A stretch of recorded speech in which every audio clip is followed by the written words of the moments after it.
तो चलिए बढ़ते हैं आज की कहानी की ओर। दोस्तों, मेरा नाम रवि है और मैं धनबाद से थोड़ी ही दूर के एक छोटे से गांव में रहता हूं। ये बात आज से लगभग 4 साल पहले की है, जब मैं अपने चाचा से फ़ोन पर बात कर रहा था। मेरे चाचा ने मुझसे कहा कि बेटा, लगता है आजकल तुम बहुत ज़्यादा बिजी हो गए हो, कभी आते भी नहीं। जिस पर मैंने कहा, अरे चाचा जी, ऐसी कोई बात नहीं है। मैं इससे आगे कुछ कहता कि तभी चाचा के बेटे गौरव ने मुझसे कहा, हाँ भैया, आप तो यहाँ कई सालों से आए भी नहीं हो, इस बार तो आपको आना ही पड़ेगा। हालांकि मैंने उन्हें मना करने की बहुत ही कोशिश की, लेकिन मैं नाकामयाब रहा। ऊपर से मेरी माँ भी कहने लगी कि तुझे वहाँ पर जाना चाहिए, वैसे भी तो अभी तेरी छुट्टियाँ चल रही हैं, जाकर हो आ, इस बहाने सबसे मिल भी लेना। फिर आखिरकार मैंने भी वहाँ पर जाने की बात मान ली और फिर मैं सोमवार की दोपहर अपने घर में खाना खाकर अपने चाचा जी के यहाँ पर निकल पड़ा और फिर आखिरकार मैं शाम तक अपने चाचा के यहाँ पर पहुँच ही गया। वहाँ पहुँचने पर पहले तो सबने मेरी बहुत ही ज़्यादा खातिरदारी की। आखिर में इतने सालों बाद जो आया था। और फिर रात का खाना खाने के बाद मुझे थोड़ी थकावट सी महसूस होने लगी और मैं गौरव के रूम में ही सोने चला गया।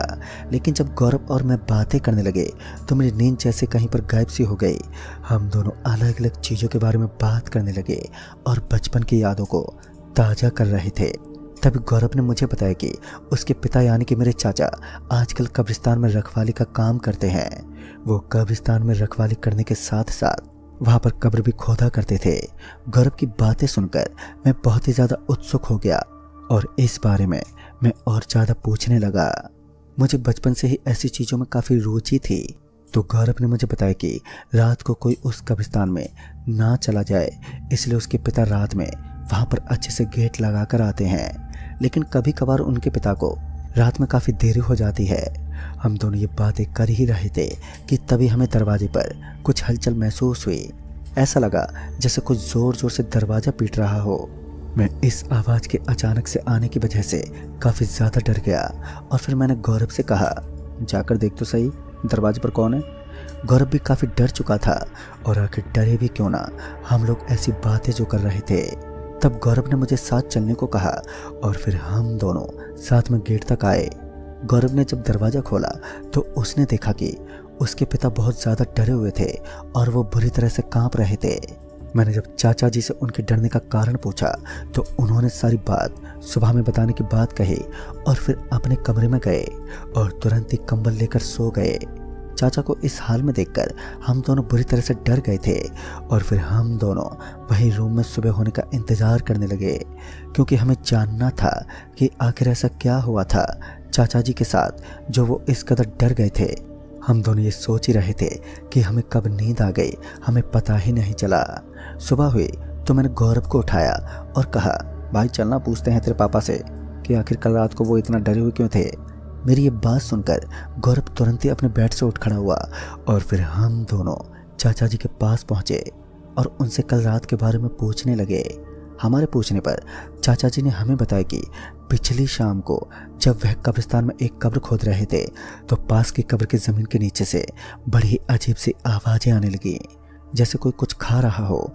और कुछ समय बाद उस जगह की मिट्टी अपने आप ही ज़मीन में धंसने लगी। यह देखकर वो बहुत ही ज़्यादा डर गए और वो पीछे हट गए। लेकिन हद तो तब हो गई जब अचानक से एक ज़ोरदार झटके के साथ कब्र से एक अजीब सी रूह निकली, जो देखते ही देखते इंसानी रूप में आ गया। वो इंसान था या कोई जानवर, कहना बहुत ही मुश्किल था, क्योंकि इंसानी रूप में होते हुए भी उसके चेहरे से मांस के टुकड़े ज़मीन पर गिर रहे थे। ये देखकर वो बहुत ही ज़्यादा डर गए और वहाँ से भागते हुए घर आ गए। चाचा जी की बातों को सुनकर मुझे पहले तो यकीन नहीं हुआ, लेकिन कल रात चाचा के चेहरे पर जो डर था वो चीख चीख कर इस बात की गवाही दे रहा था कि चाचा सही कह रहे थे। फिर मैं और गौरव नाश्ता करने के बाद एक जगह पर बैठे और इन चीज़ों के बारे में बात करने लगे। हम दोनों के लिए चाचा की बातों पर यकीन करना मुश्किल था, लेकिन फिर हम दोनों ने ये डिसाइड किया कि आज रात चाचा के घर आने के बाद हम दोनों उस कब्रिस्तान में जाकर देखेंगे कि आखिर माजरा क्या है। और फिर गौरव ने अपने घर में झूठ कह दिया कि आज रात को वो मुझे अपने दोस्तों के साथ पार्टी में लेकर जाने वाला है। और फिर इस बात से गौरव की माँ मान गई और हमें रात में बाहर रहने की इजाज़त मिल गई। अब बस इंतजार था तो चाचा के घर आने का, लेकिन ना जाने क्यों इस रात भी चाचा काफी देर से घर लौटे और इस बार भी उनके चेहरे से डर साफ झलक रहा था। चाचा के घर आने के बाद ही हम दोनों जल्दी से बाहर निकल गए और फिर मैं गौरव के साथ उनकी बाइक पर बैठ गया और तभी हम कब्रिस्तान की तरफ जाने लगे। उस समय ठंड का मौसम चल रहा था और रात काफ़ी हो जाने की वजह से आसपास में कोहरा छाने लगा था। ठंड का मौसम था और हम दोनों सुनसान से रास्ते से कब्रिस्तान जा रहे थे। हम दोनों जैसे जैसे कब्रिस्तान की तरफ बढ़ रहे थे तो हमें थोड़ा डर सा लगने लगा था और आखिर लगता भी क्यों ना, हम दोनों थोड़ी ही देर में उस कब्रिस्तान तक पहुंच गए और फिर गौरव ने अपनी गाड़ी वहीं साइड में लगा दी। गौरव ने जब समय देखा तो इस वक्त रात के 10:30 बज चुके थे। हम दोनों कब्रिस्तान के अंदर जाने ही वाले थे, लेकिन हमने देखा कि कब्रिस्तान की गेट पर तो ताला लगा है। ये देखकर मैंने गौरव से पूछा, तूने चाबी क्यों नहीं ली? जिस पर उसने बताया कि भैया चाबी को पापा अपने पास लेकर सोते हैं, तो अभी तक पापा को पता चल जाता कि हम दोनों कब्रिस्तान आए हुए हैं। जिसके बाद मैंने पूछा, अब अंदर कैसे जाएंगे? इस पर गौरव ने कहा, भैया इस गेट के ऊपर से चढ़कर चले जाते हैं, वैसे भी गेट को पार करना कौन सी बड़ी बात है। मुझे गौरव की बात ठीक ही लगी और फिर हम दोनों गेट के इस पार आ गए। गेट के इस पार दूर दूर तक पूरी तरह अंधेरा पसरा हुआ था और हवाओं के झोंके के कारण ये जगह थोड़ी ज़्यादा ही डरावनी लग रही थी। इसके बाद हम दोनों अपने अपने मोबाइल फ़ोन के टॉर्च को ऑन करके आगे बढ़ने लगे और फिर जैसे जैसे हम आगे की ओर बढ़ रहे थे तो हमने नोटिस किया कि हवाओं में एक अलग सा बदलाव है। हवाएं अपना रुख मोड़ने लगी और हमारे आसपास झिंगुरों की आवाज़ें मंडराने लगी कि तभी हमें एक आवाज़ सुनाई दी। हम दोनों ये आवाज़ सुनकर हैरान थे कि आखिर ये कौन है जो यहाँ इतनी रात में फावड़ा चला रहा है। हम दोनों ये सोच ही रहे थे कि तभी वो आवाज़ बढ़ने लगी और फिर हमने देखा कि वो आवाज़ हमारे आसपास से कहीं से आ रही थी। तभी हम दोनों वहाँ पर छुप गए और फुसफुसाकर कहने लगे, शायद से यहाँ पर कोई है, अच्छे से रहना। लेकिन तभी गौरव के चेहरे पर डर उभरने लगा और गौरव अचानक से मेरे पीछे देखने लगा। उसे देखकर ऐसा लग रहा था मानो उसने कुछ ऐसा देखा था जिसे देखकर लोगों की आत्मा डर जाए। मैं झट से पीछे की ओर मुड़ा और फिर मैंने जो देखा उसे देखकर तो मैं भी गौरव की तरह ही सुन पड़ गया।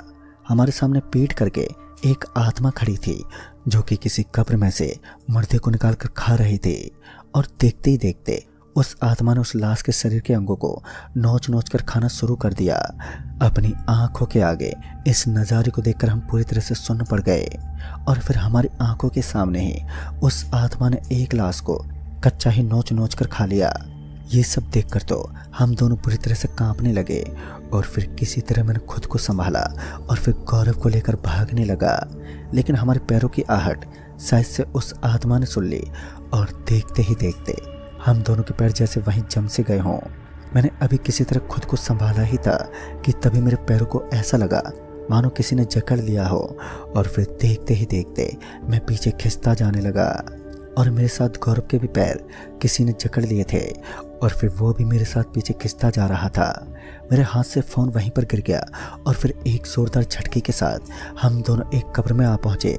डर के मारे गौरव चीखने लगा, लेकिन तभी किसी तरह से मैं उस कब्र से बाहर आने में सफल हुआ और अंधेरे में अपने हाथ को मैंने आगे बढ़ाया। लेकिन तभी अचानक से गौरव की आवाज़ आनी बंद हो गई। ऊपर आते ही मेरा फ़ोन वहीं पर पड़ा मिला।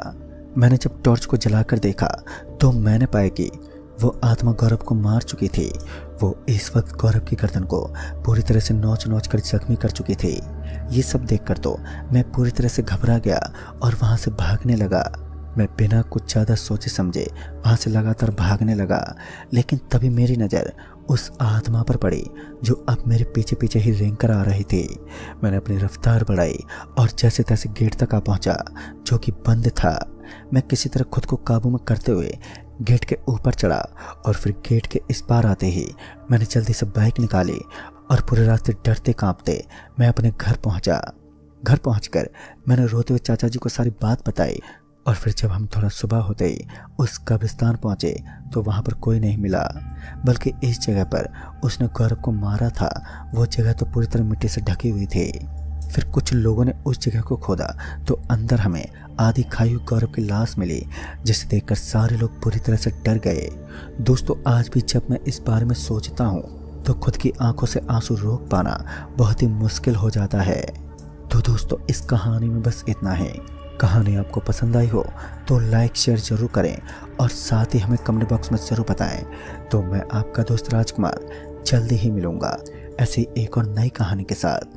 तब तक के लिए बाय एंड टेक केयर।